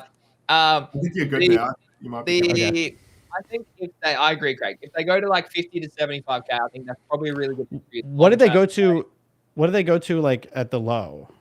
Like so in the bear, it was like Easy 50. and I bought around 80, 90, Okay. which wasn't the low. I'm pretty sure the low did go lower. It was like 20 ETH and ETH was like 2K. Yeah, because I remember him and my other friend were like underwater. They're like, fuck. Yeah, 40, 50K. I think I'm going to say the bottom was probably, you could have bought a 50K. Probably could have bought. Yeah. But you also could have sold these at $250,000 literally 2 months ago. And I don't know why the fuck you wouldn't do that.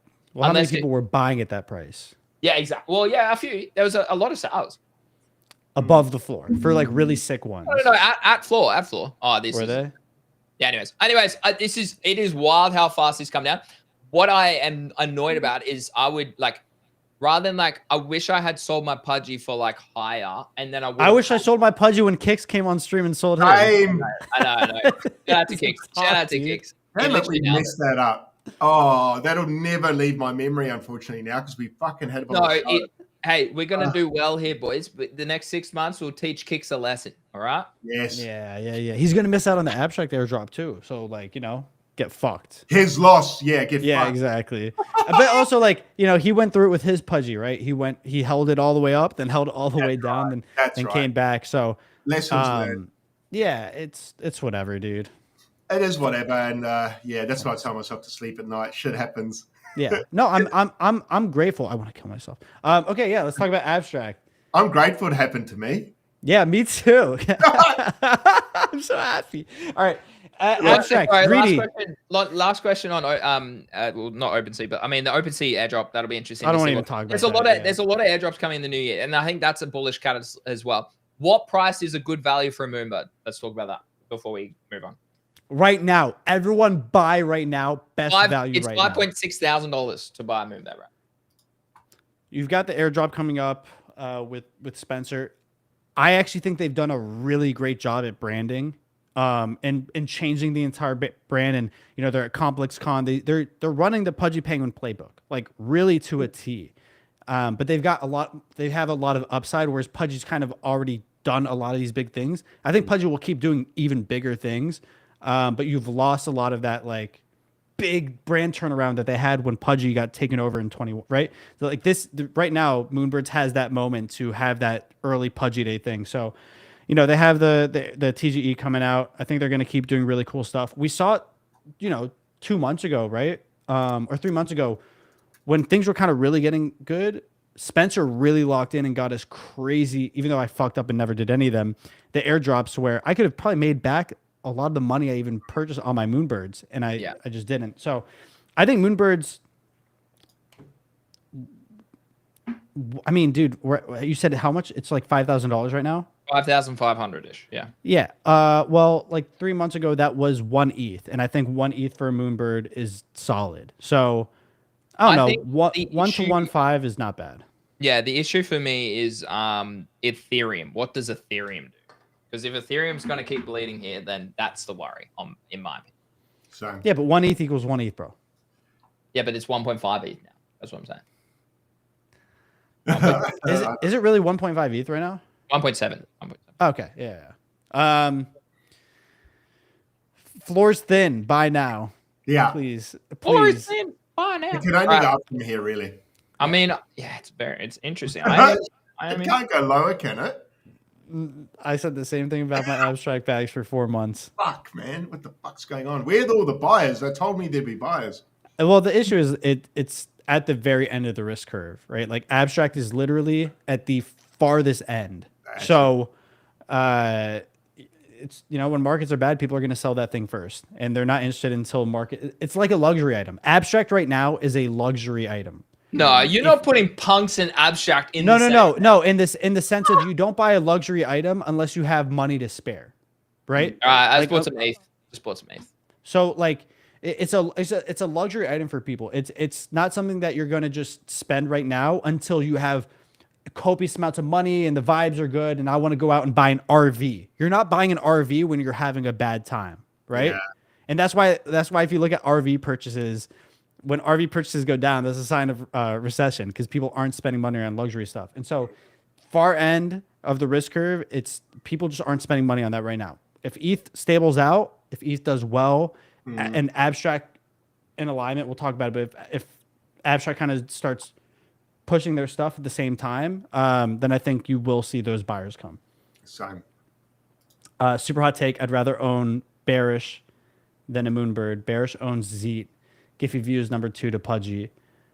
Look, I think Bearish is great, but the problem is Bearish right now is on abstract. So yeah, I disagree with that. I think that buy can be sick when abstract starts getting crazy volume.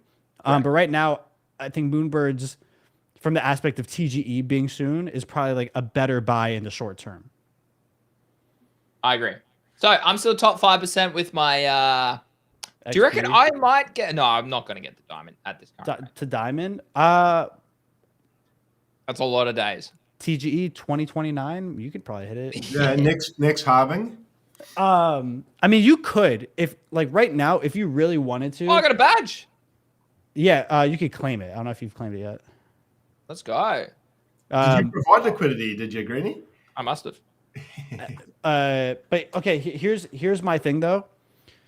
If you actually could make you probably could hit diamond if you wanted to take like 100K and just put it into USDC and ETH or ETH and, but no, but if like in stable, if you had 100K in like stables right now, and you just wanted to put it in like a stable pair on a Boreon, then you actually will print XP. Yeah. Like you will print XP. That's how. So I should be using my ETH on here. I should.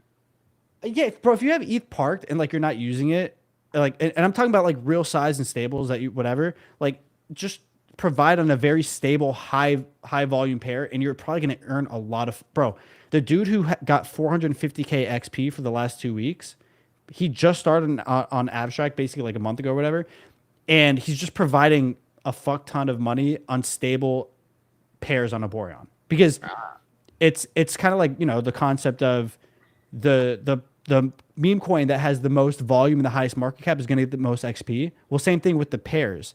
USDC and ETH or ETH and Pangu or whatever, those are the high volume pairs. So those are the ones that are going to get XP.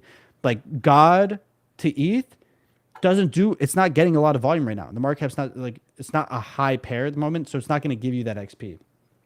So how do you volume, right? Yeah. So ETH to USDC. Like that would be a pretty safe-ish pair if you felt comfortable with it. Better than like a meme coin, right? Yeah. And so that's how a lot of people are earning XP now. It's just from providing liquidity. Like, bro, some of these guys came in out of nowhere. 450K XP. Out of nowhere. Wait, I need ETH? Oh, dude, really? ETH, a pair. No, why is it not ETH? It's ETH. It's always ETH. Really? Mm-hmm. But yeah, so I mean, 11K XP for literally doing absolutely nothing on the chain and holding nothing. Like that's not bad, right? You have the badges, you have some. I put in a lot of effort. I put in a lot of it. Yeah, well, effort's not going to hold it up completely. You have some stuff on chain still. So that's not bad. Craig, what did you get? I'm really curious. 38,000. Nice. Yeah, 38,000. Oh, you're crushing it, bro. What's your rank right now? You're gonna flip it. Diamond next. What's my rank? You're platinum. I'm platinum, and I am 2,700,000. Oh, so you're almost there. I'm almost a diamond. Yeah. Oh, you're gonna flip me. You have flipped me. I've done a quarter. I've done a quarter mil. Okay. On diamond, I've got a long way to go. You do have a long way to go. Yeah, I don't know. But if you did that strategy where you just provide liquidity in a safer way, you could speed run to platinum now. If I was a new user, I'd come and farm this now while everything's fucked. I'm just do the liquidity route, not me. How do you see your positions? Maybe in the drop down at the top left. Well, that's top right, but I can't even get on the site. Oh yeah, there we go. It should be right there.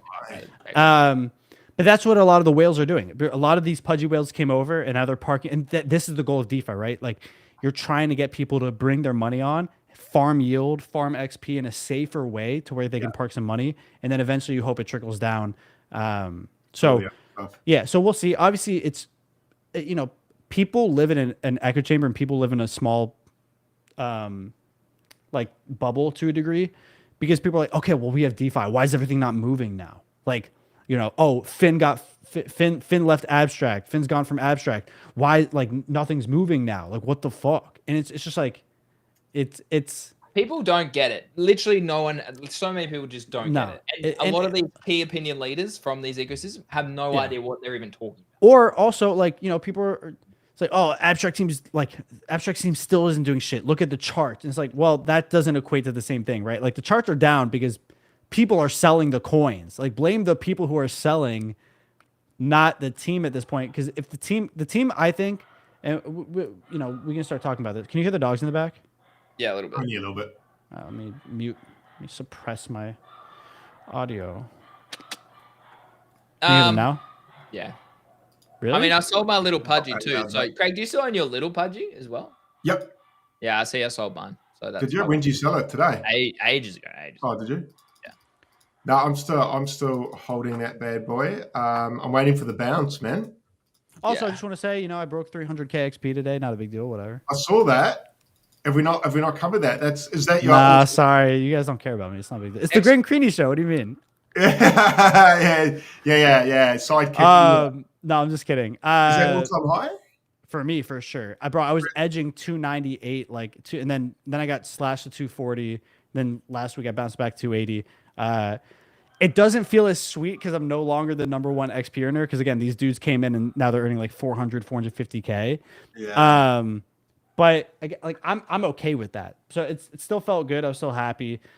I'm just like, we are kind of getting to a point of XP exhaustion. Yeah.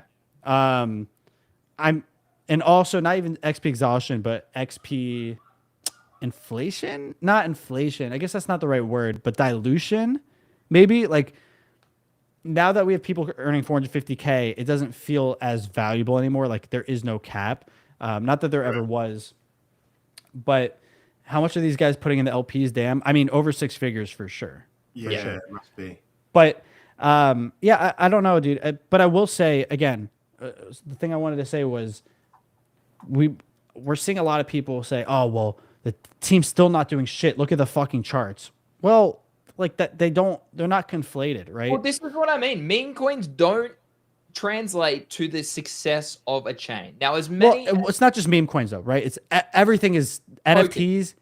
NFTs as well are completely smacked. TVL is like really not even. I want to.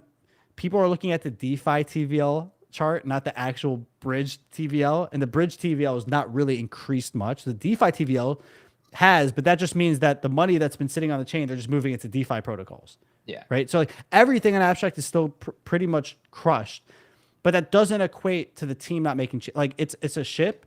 You start turning doesn't mean you're going in the other direction yet. It takes a while for that turning to actually have an impact.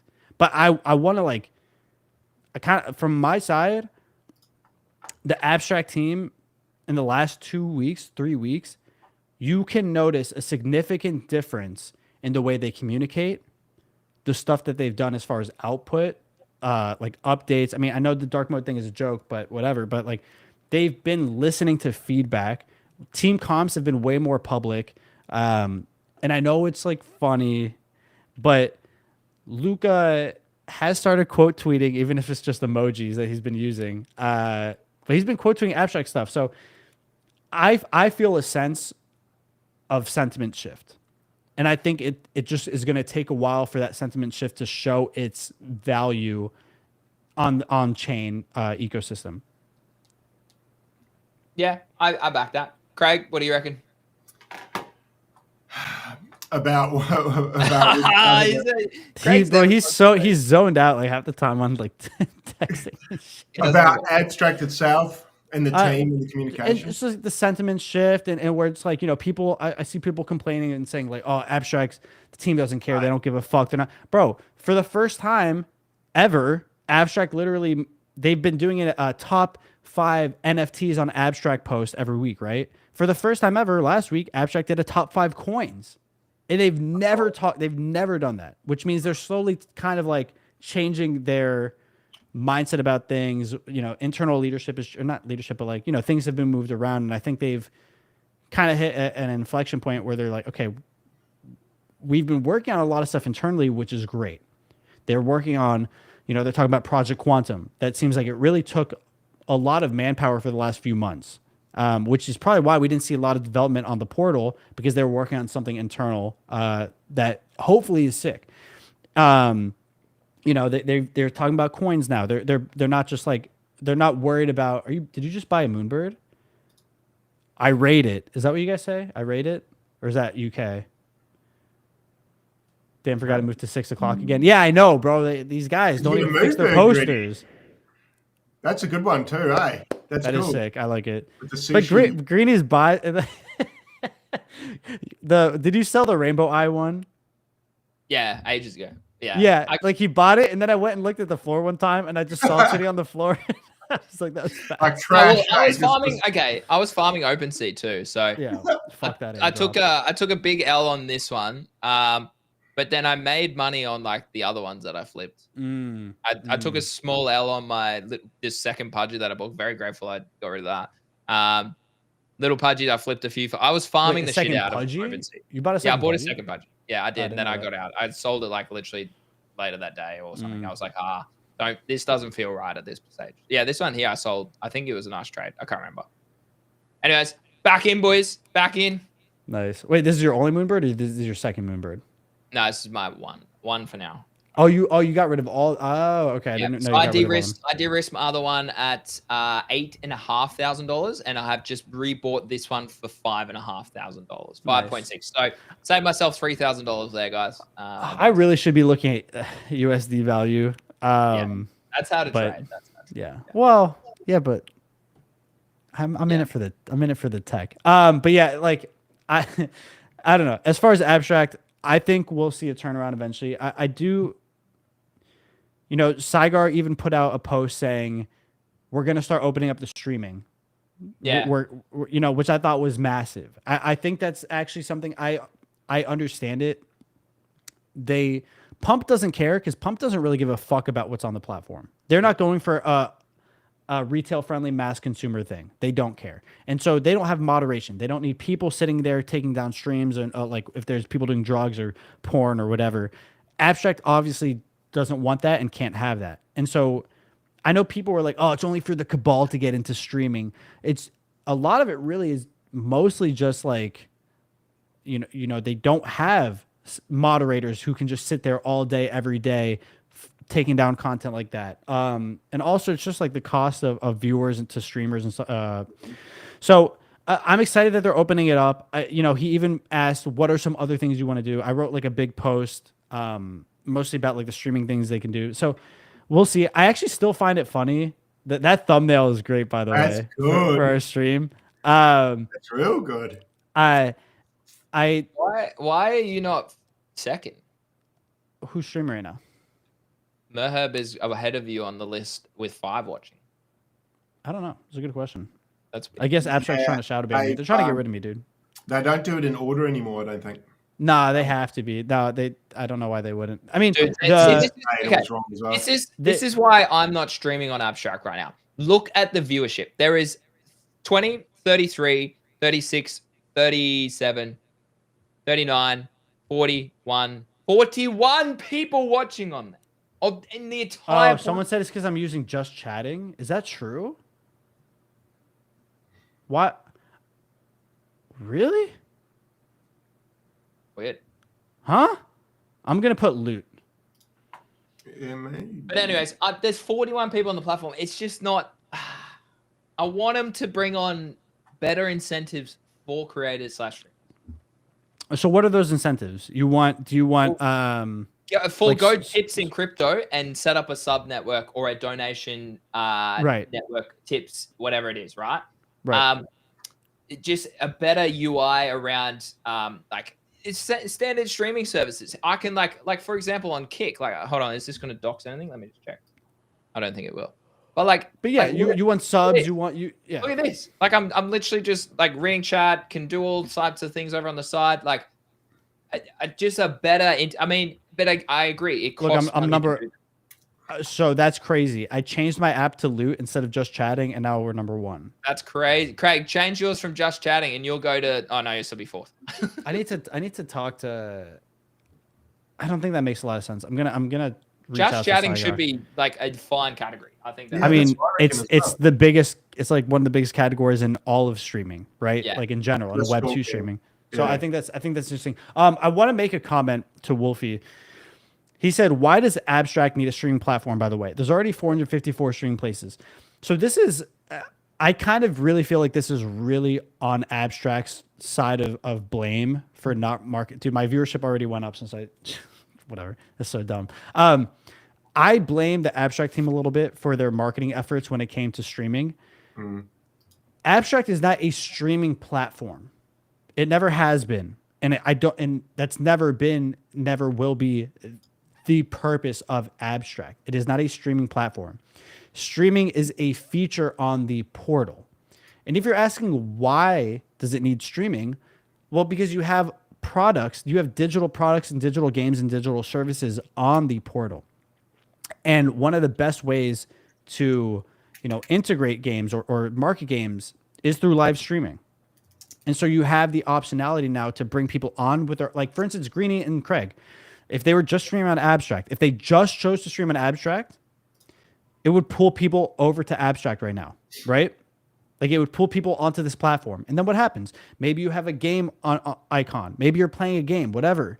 And then people are like, oh, well, I want to click that. They'll click that icon, play it, and check out the game. Or now they're on the portal. They see tabs to the left. What is this? Oh, look, I can check out the games they have in the portal. Check out the apps they have in the portal, right? So that's why they have streaming. And I blame Abstract for not really marketing it enough that it isn't a streaming portal. Because when I talk to everyone else, one of my friends, Bryce, he's like, I just don't know why they're trying to be a streaming platform. I'm like, dude, it's been like a year, and I've told you a million times, it's not a streaming platform. It's a everything consumer app. Streaming is just part of it. So, Wolfie says, I thought it was a gaming focused chain. Like, it's not a gaming focused chain either. It's an everything chain, right? Like, gaming is on it. Now DeFi is on it. Now streaming is on it. Trading is on it. Like, they have games on it because it's an everything app, because games are popular. And games also are like a high revenue thing. Like, so I think I think really it comes down to marketing from Abstract side of things. Is it so it's supposed to compete with Solana or some shit? Yeah, every chain competes with each other. But I do think one thing that people don't understand is you don't have to be first to win, right? You don't. You have Amazon, Target, Walmart, Kroger. Like, you don't need to beat Solana to be very successful and to target a different audience within that circle, right? Amazon, Walmart, Target, like, they all sell similar things, but they all have different audiences to a degree, like they serve different people within that niche. And so competing with Solana, competing with Base, but you don't have to beat them to be successful. You don't have to, and again, like, for me, I like Abstract over Solana because the vibe is a little different. I don't know if that's, I don't really know if that's the way to go about it, but so I think Abstract just needs to figure out their marketing. I think they really need to make it clear that Abstract has streaming, but it's not a streaming platform. Abstract has gaming, but it's not a gaming platform. It's meant to be a consumer chain, and the portal is, and I think this is another big thing. People really just think like Abstract is just the portal.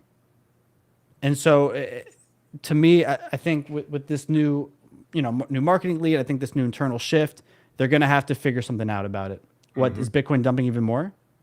It's retesting the 100K region Yeah, it's probably going to sit here. Though. The daily close was above 100. It's probably going to sit here for a while, honestly, maybe.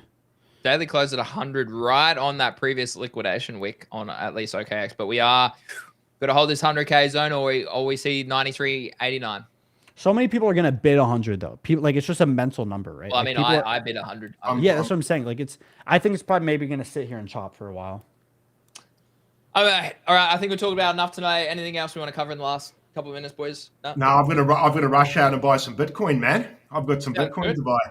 Sounds good. Well, Eli, thanks so much for jumping on, mate. Very much good to have you back in front of the screen. Good to have Eli back as well. Yeah, I want to second that. Good to have you back, brother. It's always a good time with you here. And like I said to you in DMs, I think the space needs people like you. So I think we need to give Big Eli a big clap. Yay!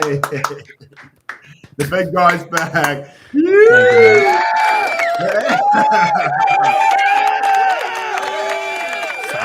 Stop it. Stop it. That's enough. Yeah, that's enough. No, I appreciate it. Thank you so much. It's, you know, a lot of it just comes from mental exhaustion and then honestly, just physical exhaustion.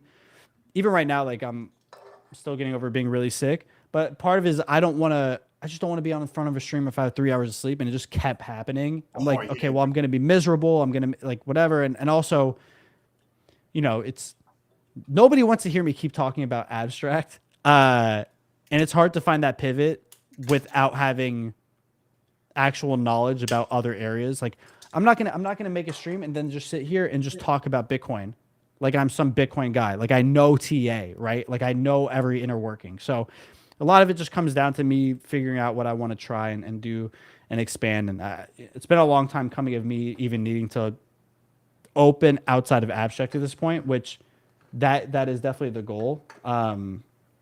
I think I've saturated abstract as much as I can.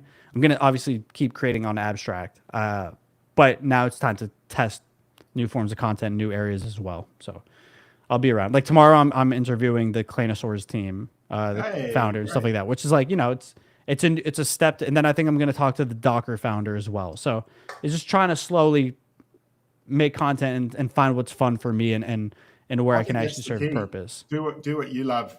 Chat to the people you want to speak to, and it'll come out in the show, I think. Well said. All right, Craig, wrap us up today, mate. Wrap us up before you bounce. All right, big shout out to, first of all, obviously, OKX Australia. Big shout out to you guys. If you want to do some spot trading, definitely go check them out if you're new or old. Very safe and secure, and they are giving away $75 of Bitcoin if you go and do some trading volume there. Obviously, big shout out to Yeet. As per normal, we'll be giving away some more money this week. We have got $1,000 in the cannon to give away, so we'll decide when to do that. So I think we're Greeny at about $45,000. 44. We've tapped the 44. Would love to see 50. So get over there, guys. Links in the description there. Obviously, big shout out, as we said, to Eli for jumping on the show. Been too long since we've seen his smiling face. So great to have him here. Also, a big shout out to Greeny. Shout out to myself. And shout out to all the viewers who turned up even when the market fucking sucks. So hang in there, guys. We'll keep streaming to you guys. And big love to everyone. And thanks for your support, guys. We love to do this. So without you guys, the viewers, we'd have nothing. So thank you very much for showing up. Have a lovely evening, Eli, and have a lovely day, Craig. Thanks, guys. Ciao. All right. Peace out, chat. Thanks for tuning in. Thanks to all the new followers. We'll be back again live tomorrow, 6 p.m. Eastern Standard Time and 9 a.m. Australian Eastern Standard Time. It's been great to hang out with you. All right. Peace out. Bye-bye. Bye.